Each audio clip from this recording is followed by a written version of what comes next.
Listen to me. You have worked hard. You have saved. You have sacrificed. And now you are sitting there with $500,000 in your hand, and you are terrified.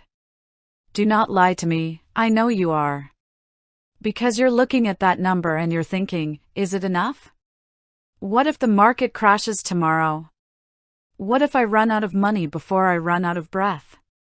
That fear? That is your internal alarm system telling you that you don't have a plan. But today, that changes. We are going to turn that $500,000 into a paycheck that lasts as long as you do. But first, you have to be honest with yourself. If you have $500,000 but you also have $30,000 in credit card debt, you don't have $500,000. You have a leak in your boat. Debt is bondage, and in retirement, we want freedom. So, if you have high-interest debt, you pay it off today. Not tomorrow. Today. Now, how do we invest this money in 2026? We don't gamble. We don't chase hot tips. We follow a strategy of protection and income. The first thing I want you to do is look at your must-have expenses. Your food, your taxes, your insurance. If Social Security doesn't cover those, we need to fill that gap first. For many of you, a small portion of that $500,000, maybe $100,000, could go into a low-cost immediate annuity or a ladder of Treasury bonds. Why? Because I want you to sleep at night knowing your light bill is paid for life, no matter what the S&P 500 does. Next, we talk about the income bucket. We're going to take $250,000 and put it to work. In today's market, I am Roth crazy for a reason, but if this is in a taxable account, we are looking at high-quality dividend-paying stocks and ETFs. Think of companies that have paid dividends for 25 years or more, the aristocrats. We're talking about things like the Vanguard High Dividend Yield ETF or the Schwab US Dividend Equity ETF. These are currently yielding around 3% to 4.5%.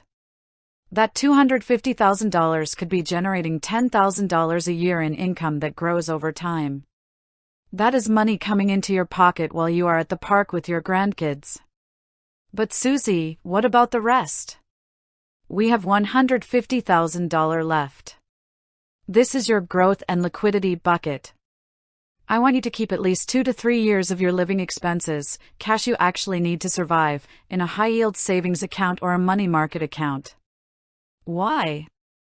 Because when the market goes down, and it will go down, you will not have to sell your stocks at a loss just to buy groceries.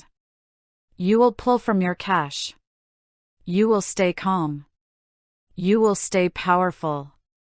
The remaining balance goes into a total stock market index fund. This is for the you 10 years from now. This is the money that fights inflation. Because a dollar today is not going to buy a dollar's worth of bread in 2036. You need growth to keep your purchasing power alive. The problem isn't that $500,000 isn't enough.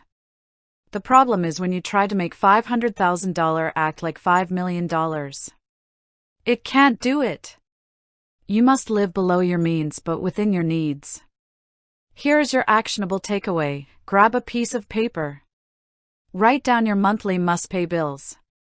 Subtract your Social Security. That gap is what your $500,000 must cover. Use the bond ladder for the floor, the dividend ETFs for the income, and the cash buffer for your peace of mind. You can do this.